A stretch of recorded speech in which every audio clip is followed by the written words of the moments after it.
Presumably nobody wakes up and says, hey, I want to be the points guy. I definitely didn't grow up maybe thinking that I'd be doing something crazy like this. But at what point does a person realize game, quote unquote, can become a business? If I didn't have that hustle and that passion for what I'm talking about and thinking about all day long, I would have been burned out. This was what my passion was. And when I got it, it was like, okay, well, let's see where it goes. Welcome to Keep Hustling.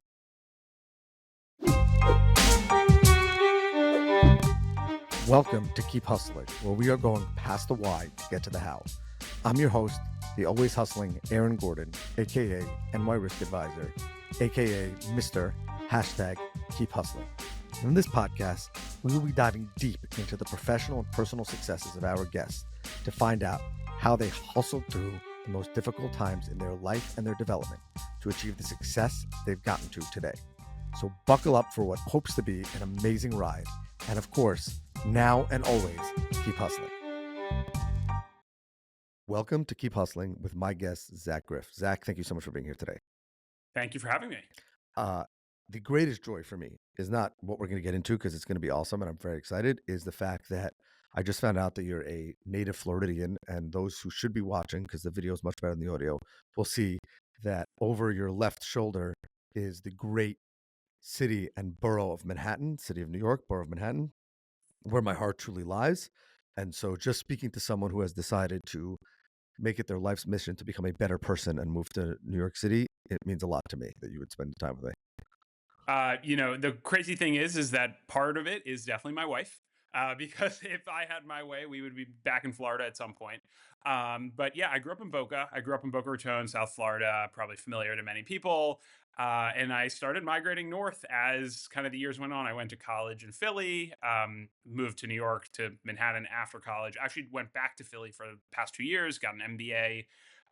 So a little bit of a boomerang there, but now back. We're on the Upper West Side. We're doing the family life. Just had a daughter less than a year ago. So very much a new chapter for us, but enjoying it nonetheless. Yeah, there's so much to unpack there. And I tell people in every episode, read the bio because you'll get a lot out of it. Your bio is amazing, obviously, but everyone should know who you are. And if you don't know who Zach is, I don't know what rock you've been living under, because you're losing a tremendous amount of free value that he provides basically every single day, and a lot of entertainment. Um, but I want to ask you, so the points guy, Zach, the how, what happened? You're like It's funny. you're like a regular guy. You're like a regular Yeah. guy who Yeah. all of a sudden, like when I was a kid, I wanted to be an NBA player or a police officer. Presumably nobody wakes up and says, hey, I want to be the points guy and Yeah. fly 1,000,000 miles and over 1,000 flights. Like, sure, go for it. So I definitely didn't grow up maybe thinking that I'd be doing something crazy like this, but it wasn't too far after kind of really like coming to doing a bunch of traveling with the family and also learning a lot about the credit card game. This was back in, the early 2000s when cards and points were really just starting to take off. And I remember my dad at one point, he came home and had this mailer from American Express. And I was like, what is this? And I was at the time in high school, maybe 15, 16 years old or whatnot, but had plenty of time to investigate. And as I started to really unpack it, and we learned a little bit more about the credit cards and the frequent flyer programs and what we can do with all these miles, that's when it became okay. Clearly, there's something here.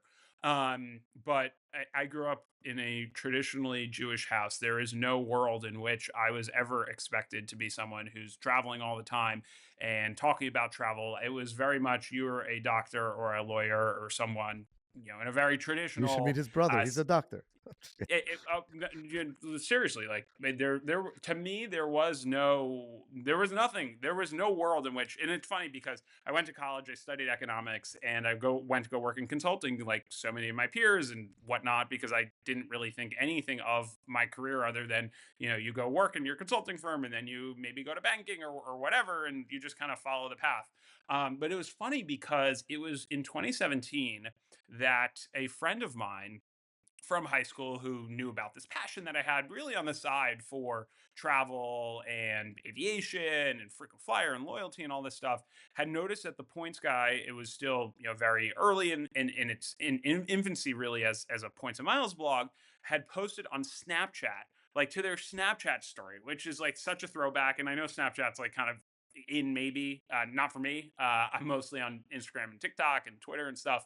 But at the time on Snapchat, that they were looking for someone to join the rapidly growing team, contribute more on kind of the travel side. And I was like, hey, I've really never written maybe more than 2 essays in my entire life, and I certainly don't really know how to take pictures or videos. And I was like, but I'm seriously possessed in my mind, like the most passion for this space that probably anyone has.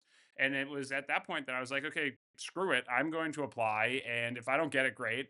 If I get it, awesome. Like I will leave this newfound career that I at the time I think I was working in consulting for like 9 months, and it was like unheard of for essentially like a new grad to just like go and leave. But But this was what my passion was, and when I got it, it was like, okay, well, let's see where it goes.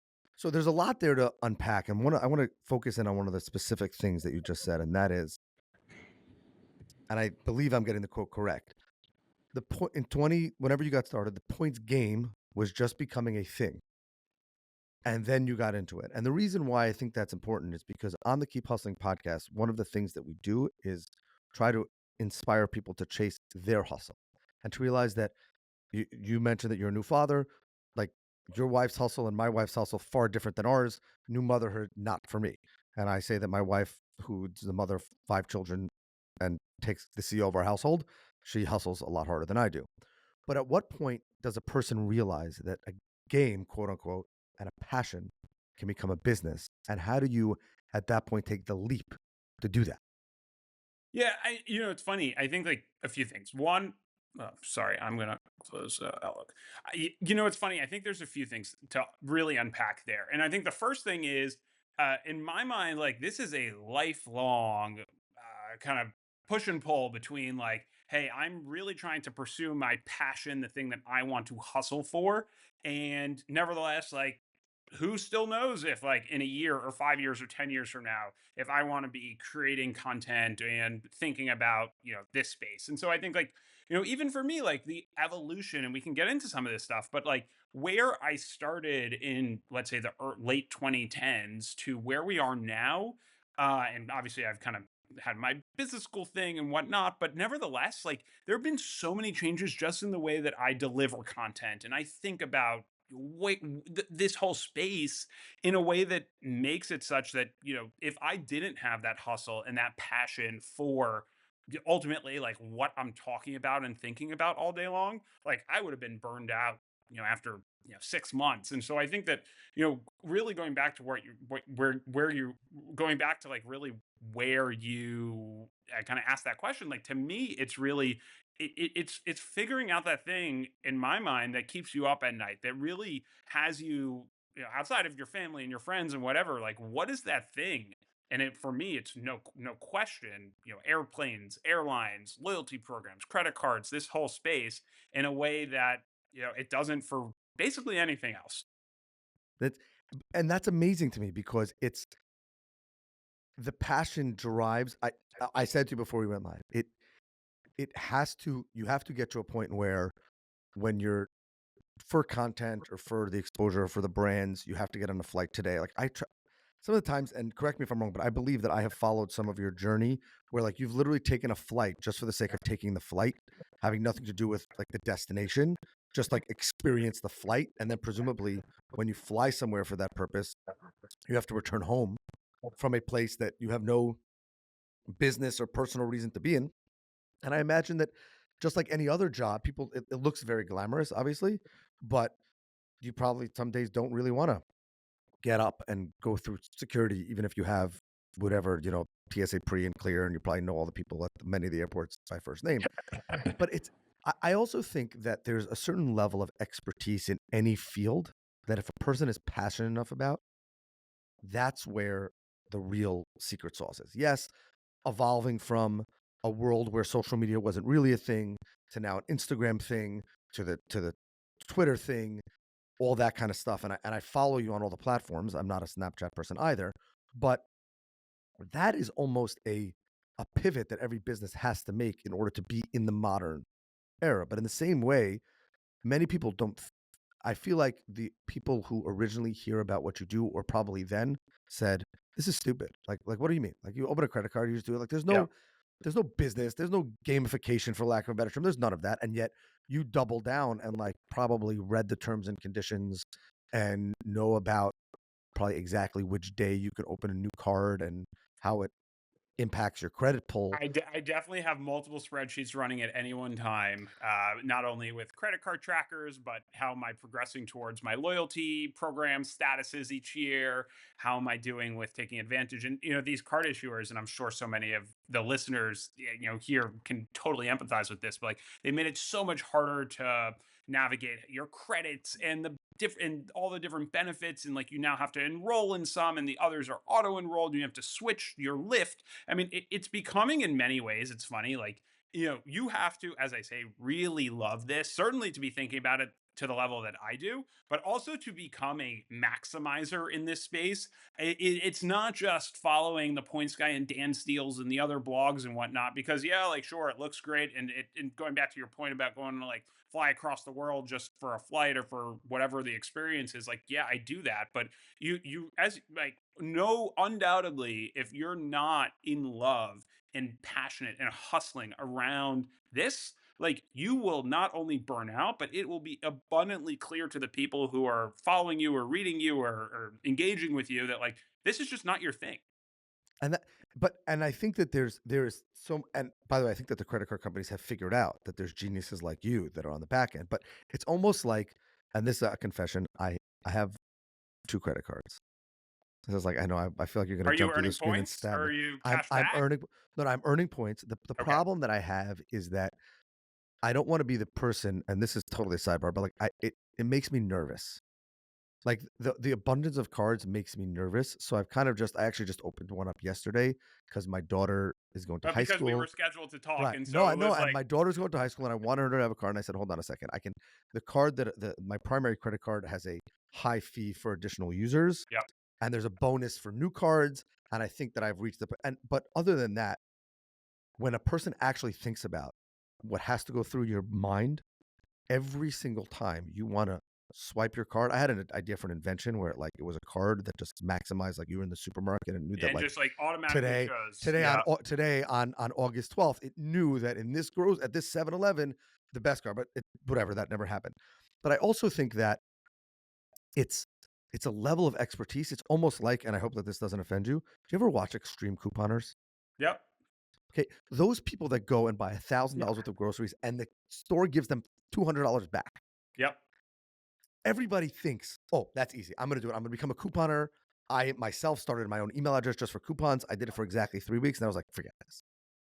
And I think that people don't realize the actual real knowledge and expertise that it takes, and the fact that, unlike most other industries, forgetting about the fact that you said, which is common in the world, that the industry could quote unquote disappear or evolve or the job has to change. I feel like that in insurance also, but it's totally in the hands of other people. Like, the airlines could just, right, this co-chair can end tomorrow. Yeah. This card could And it say they're no happens, longer it's offered the funny, benefit. it happens all the time, right? And I think, like, that's why, if I think about like life lessons and points, it's like, use your damn points, like, don't hoard them. There's so many changes on like the benefits, and just like, if you're gonna maximize, do it. Don't save for the rainy day or whatnot, because again, like, we see this all the time where the loyalty, it says like, hey, you're going to get a business class ticket from New York to Paris for 50,000 miles. And then 2 weeks later, it's like, oh, crap. Well, the airline decided that it's no longer profitable for us to do it at 50, and now it's 75. But you just went and earned those 50, and now you have to, close the gap to 20 to additional 25. It's like, this happens all the freaking time. It goes back to what you're saying. Like, you have to be on top of this as someone, if you're trying to maximize, if you're trying to like kind of really rally behind this idea. And if you're me, then you're like, "Hey, I need to be on top of this and doing the research and seeing what the programs are charging, what the changes are, where are the updates in terms and conditions." I cannot tell you how many airline, hotel, credit card, website pages I could almost recite from rote memory. And these days, I've worked on kind of automating a lot of that stuff, so I don't have to think about it anymore. But when I did, it was a seriously, kind of very boring, but also rewarding because it's like I'm now the expert. But also, and I think that with and there's also a certain level of responsibility to the consumer. Yeah, Like when of any like course. in any advice, the point I'm making is you invented a trusted advisor for this travel space, and I think that that's so incredible because I imagine that there are people who told you you're a complete fool, and that's why I think it's amazing. Is that there's a certain level of responsibility. Not that anyone's perfect, and not that these things can't change over time, but like if you drop a deal and you say like don't hoard your points, people. If you follow me, this is the day. Just do it. Yeah, And then somebody does, and the next day it drops, let's yeah. say, and gets better. It's like points guy, I'm done with him because he messed me over. I Do you think that people are scared to use their points? This is not about hustle, but I have a hustle question about it, and that is when does a person know that they should execute on anything in life? Like you said, don't hoard your points. I'm a historic points hoarder. I am the child of two legendary points hoarders. Legendary. My mother, I don't think she's a living mother. My father should rest in peace. I don't think they ever used the point. They were supposed to. My father got sick for a vacation. I'm talking about probably millions of points. Never used them. Yeah. Never.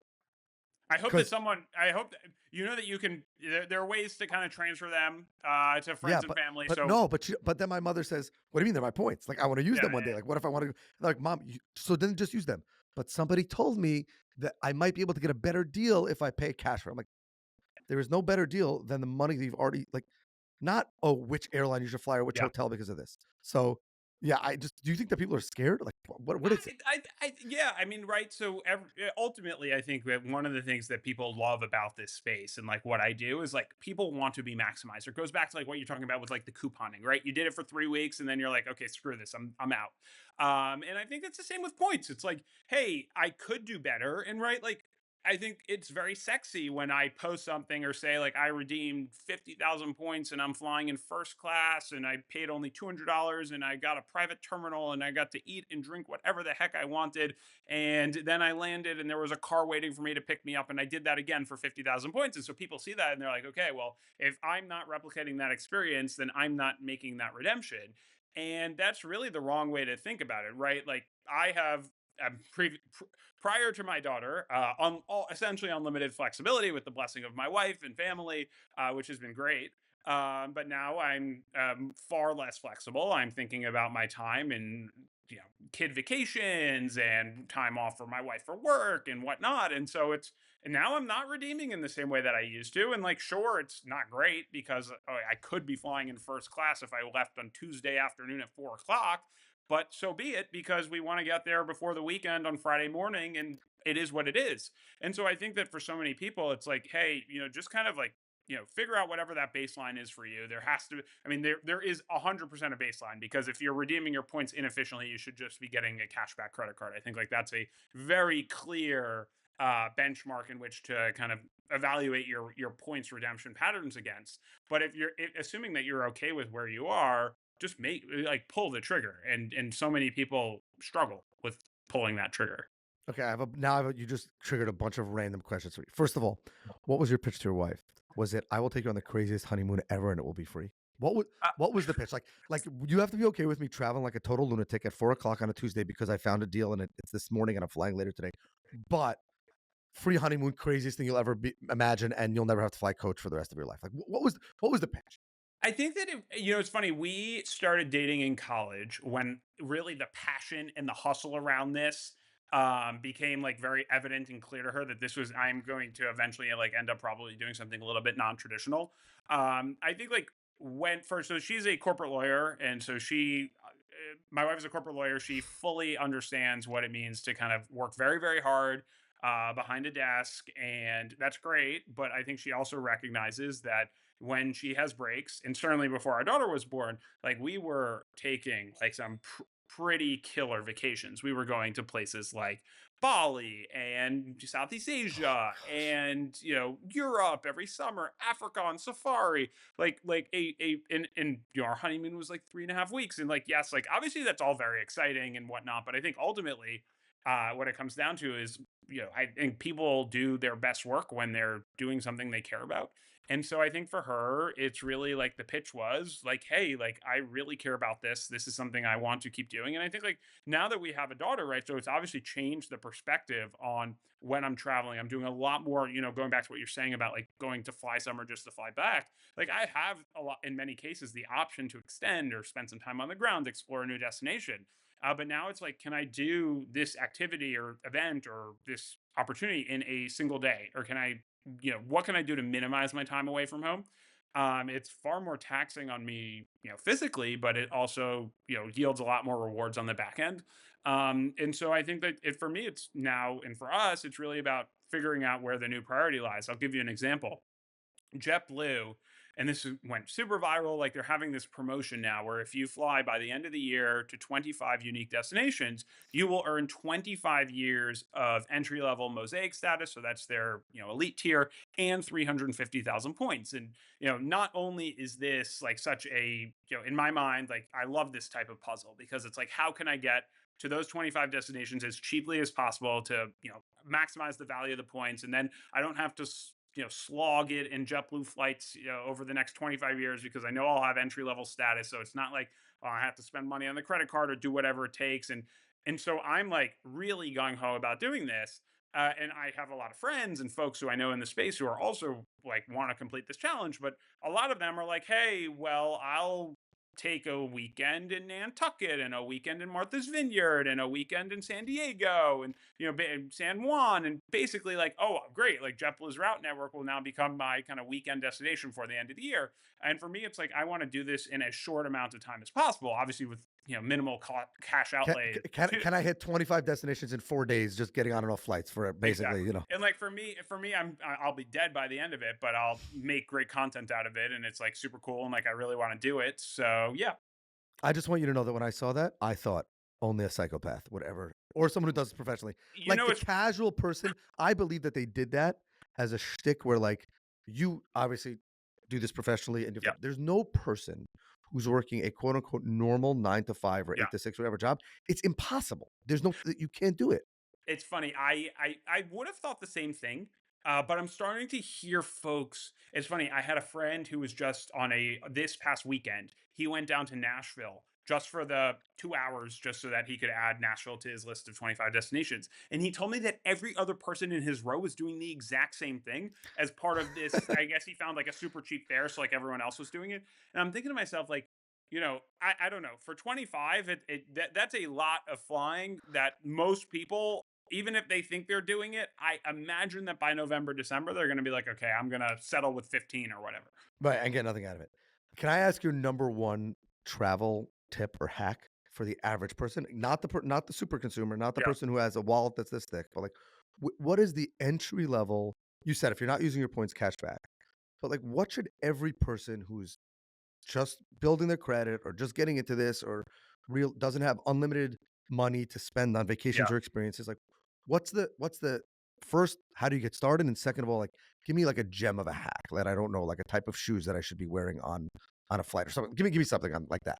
So I think that for folks who are thinking about like the easy kind of let's get into this space and start earning points, to me Chase is by far and away the most beginner friendly as it become as it relates to redeeming your points and finding like really good valuable options to use them. Obviously, everyone knows about the Sapphire Reserve and Sapphire Preferred cards, and they've gone through some changes over the past few weeks, but nevertheless, there are still opportunities to beat cash back by using those cards. And so that to me is like a very clear, maybe get the Sapphire, even if it's the preferred to start out with, and start redeeming those points, potentially layer in an additional no annual fee chase card. And that's like a very easy strategy that for, 80%, especially if you're starting out, like that's great. A gem of a travel hack, I have a few, but I think like one of the ones that, I'm also super into tech. And I love like travel gear and travel tech. I just like I've always My been a fan. my wife knows that I have a conference coming up when a random piece of like a new bag that fits cords more efficiently ends up Yeah. in our house. And so it's funny because a lot of people, myself included, for many years complain on airplanes that their power plugs fall out of the outlets because they're too heavy or whatnot. And I almost had this aha moment because I'm sure, like you, especially if you have all the cords, like I'm always traveling with an international travel adapter because I never know, where I may end up the next day. And those international travel adapters, particularly the European two prong ones, are the universal outlets on the planes are really used to the American two prong.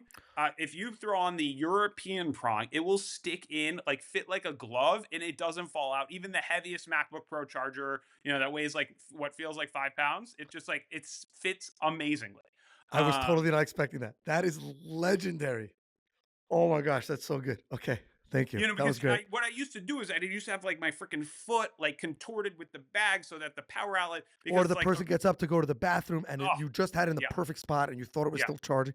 That's why, like the ones with the screens, even though they're less for a phone, at least, even though it's yeah, less juice, powerful, yeah, it's like you can see what's going on there. But like I don't leave home without a power bank, without every single cord, and without yeah. every single cord. But that adapter, I'm going to do that now. Even domestic flights, you can have that. Yeah, of course. Why not? Because it all Oh works. my And domestically, god. think about how many people are using a European adapter on a domestic flight versus them using, US. So, if too many people are watching this, then like maybe in 10 years we'll have this issue. But I promise you, it is legendary. Oh, this is so good. Oh my god, this is so good. Okay, this is great. Where is the points guy in 5 years? I've never asked this That's question to anybody on the podcast, but you're I think the most acutely and uniquely aware of the ever changing landscape of your business. Yeah, I mean, I think that listen, right? If anything, the points guy is going to be more needed. And the points guy and folks like the points guy, right? So the points guy, I would say, in many ways was like the first in the space. There's obviously become a whole industry of folks around what we do, but I think that this is a necessity for the traveling public in a way that it may not have been 10 years ago. The airlines, the hotel chains, the credit card companies are making it increasingly harder to extract value, to get your rewards, to figure out what you need to do to kind of like move up to that next tier and redeem your points. And I think that in 5 years, it's obviously everyone talks about AI and how does that will help. I think that dramatically helps personalize the experience for people and make it clear to them for their particular situation what they should be doing and what type of redemption might make more sense. But I think I'm convinced, and I feel that this is my job, so inherently I'm going to be convinced. But this is only kind of scratching the surface because it's almost like a push and pull, right? Because as more and more people crop up and talk about maximizing, so the programs make it harder, and so the harder it is, the more you need someone like the points guy. And so I'm really excited for what the next few years are going to bring. Is there a points guy concierge advisory service? It's funny that we've thought about kind of doing something like that. There so many people have very very unique yeah, it's hard to put the right word to it, but people are very specific about what they want. I'll give you an example actually. So way back when in college, I was living in a house with like 9 other guys, and we could pay our rent with credit cards. So I managed my house and a bunch of other houses. I would earn the points on my own credit card, and then I would help other people like with redemptions, and I would start charging them with like figuring out what credit cards they should open, and if they're going on spring break, how do you use points and whatnot. And it was a de facto concierge service way back at the start. And holy hell, it was miserable because it's like, okay, I only want to take that 4 o'clock flight on the Thursday that gets me in the afternoon. Like that one's not available, but you can take the 3 o'clock. And they're like, no, it doesn't work. Or like, And it's yeah, going to it cost you works. double. And they're like, no, you Yeah. told me that it was And, 25,000 points. and then by the end, I was like, this is not sustainable. Like everyone needs to make their, because you can educate yourself very, very well on essentially everything in this space right now. And you can go out and make those decisions yourselves. And obviously, education is costly in terms of your time. And it'd be great if someone else does it for you. But that's really why potentially like AI could be deployed one day to, solve that question. Right now it can't. I've obviously played around with all the models. It's so funny like what it will tell you to do.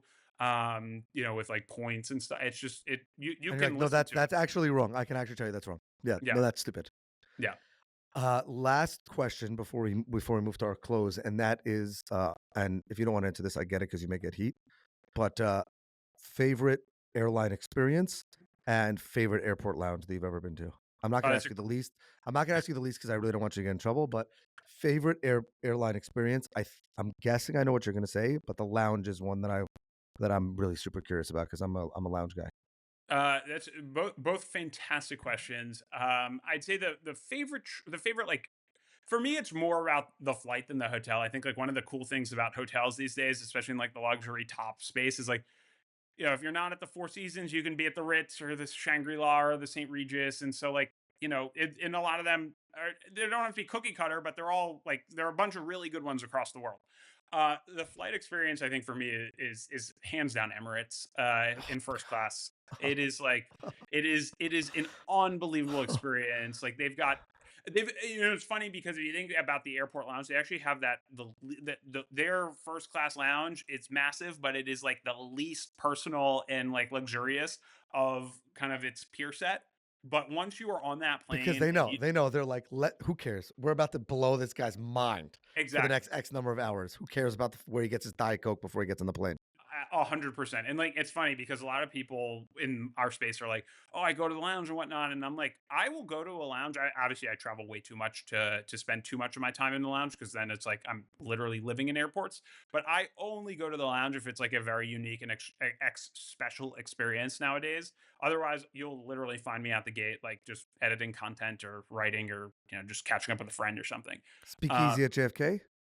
yeah, yeah, maybe. I mean, again, like I went there JFK. once just for the experience. I thought it was gonna be cooler than it was, to be honest. I hope they come to me Yeah, and they want to sponsor the you know, pod. But I think that like that stuff is like how many lounges I've been to? I've probably been to 500 lounges over my I lifetime. will say one thing. This is total digression. I think that there is a huge difference in the way that some of the shower experiences are. And you don't want to be in lounges, but like if I get stuck in one or like I'm Yeah, between legs, I think some of the shower experiences are wild. yeah. Wild. Press your clothes. It's just nuts.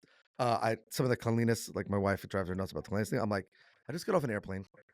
I'm going to another airplane. Like the soap has got to be clean. So whatever. I'm just going with it. But It's it's funny you say that because I always have a pair of like I would call flip flop equivalent. And like I am, if I ever shower in an airport lounge, like it's in the front of my carry on. I never take them out because I never know if like I ever need them. I put them on just because you never know who steps foot in those no lounges. 100%. But I'm just the fact that you can shower in a Yeah. lounge, it But changes the you're whole right. experience. So you know what my pet peeve is with airport lounge showers? Pet peeve. Like probably up there, and it's funny because not enough people talk about this. I sweat a lot, especially I grew up in Florida. And it gets so there is no like dehumidifier or like airflow in the freaking airport lounge shower where 100%. They like don't have a fan. No fan. you get out and you are sweating. It's like, why did I just shower? Okay. Okay, we're having an invention. Everyone needs to listen. If you're going to follow Zach, you follow the points guy. Thank you for listening to the Keep Hustling podcast. Here's what you got to do: international charger, pair of flip flops, and some sort of like Zach's now going to be the guy who's in the shower with like a portable fan that like sucks out the steam into the. Yes. It's funny because sometimes I if I notice that it's like a quieter dead time and I'm like in a shower way at the end and there's like a little door stopper, I will like keep the door open a little bit I just to love like that. get some of that Psycho, airflow out. psycho. I totally love that. I I cannot say this enough. Thank you for making the time, and thank you for inspiring my hustle. Like just watching you, I the amount of travel, the amount of Ubers, and as good as you say the food is, Oh, it it's is it's not good. It's it is really not not good. right. As good as when you say I hit a gem of an airplane meal, I say like sad. Like this guy, he finally hit the There beef is that no wasn't dry. question. Yep, it is there is no question that even as good as Emirates first class food is and like it is really good, it is not at home. Like I would so much rather home cooked food than any airline meal any single day of the week. Okay, by the way, just speaking of pet peeves, and then we're gonna wrap this up. People who put their feet up on airplanes Oh, and don't it's wear socks. disgusting. Disgusting. Totally disgusting. And then you watch them, they walk on the aisle, on the carpet of the plane, which I don't care what they say, it has not been cleaned. And then they put their feet up like right in front of it. Disgusting. Okay, that's my pet peeve. You know what's Disgusting. really worse is when you see the people, whether they're wearing socks or no socks, but like they go into the airport, like into the airplane lavatory Oh my God, because disgusting. Don't oh my God. Oh my God. yeah, like oh, I horrible. I will put the socks, like if it's a long flight and I'm like sleeping, I will use the socks that they give you strictly to go to the bathroom. Like if I don't want to put my shoes back on, I'll put the socks that they give you over my socks, bathroom it, and then take the socks off. I'm still judging you. Fine. You know what? Fine. Totally fine. You could judge me. So I don't have enough credit cards, wasting money, hoarding points, and whatever. I wear And airplane socks. your airplane hygiene is not up to par. I can't wait till you get stuck next to me once on a plane. I'm just gonna play into every single pet peeve of yours. Zach, really, it's been incredible having you on. As you know, we have a closing tradition on this podcast where we ask our guests to leave us with their favorite motivational or inspirational quote and what it means to them in their hustle. And so with that, I'll say again, this has been Zach. Thank you for being here, and the floor is yours. Thank you. No, I mean, this has been great. And like, I think like for me, it's like, I love talking about the things I care most about. And I think like that's really ultimately like, it's all about that hustle. And it's funny, like when you think about like an inspirational quote, I really think back to one, I'm Jewish. I grew up in a pretty traditional household, and I can't, I think it came from Pirkei Avot or something like that, around like in a place where there isn't a man, or like it's hard to find like in a place where there's no man, like be that man or be that person. And to me, that's something I think about all the time. I think like, especially in like my industry where like there are people who are cutting corners, not following all the rules. They are trying to kind of double dip, triple dip in a way that like would make me feel uncomfortable. And so much more outside of my industry. It's like that I think about a lot is, you want to be that person that people respect and that, very clearly is someone who people look up to. And that to me is like a mantra that I live my life by. I love that. This has been another episode of Keep Hustling. Remember, do well by doing good. Hustle like crazy, like Zach. Follow the points guy and keep hustling. All right, hustlers, that brings us to the end of another fantastic episode. Thank you for listening. Be sure to subscribe to our podcast so you never miss an episode. If you have any suggestions, comments, or even just want to say hello, please feel free to reach out to us on all social media platforms. We are Keep Hustling Pod. Until next time, stay curious, stay hungry, and keep hustling.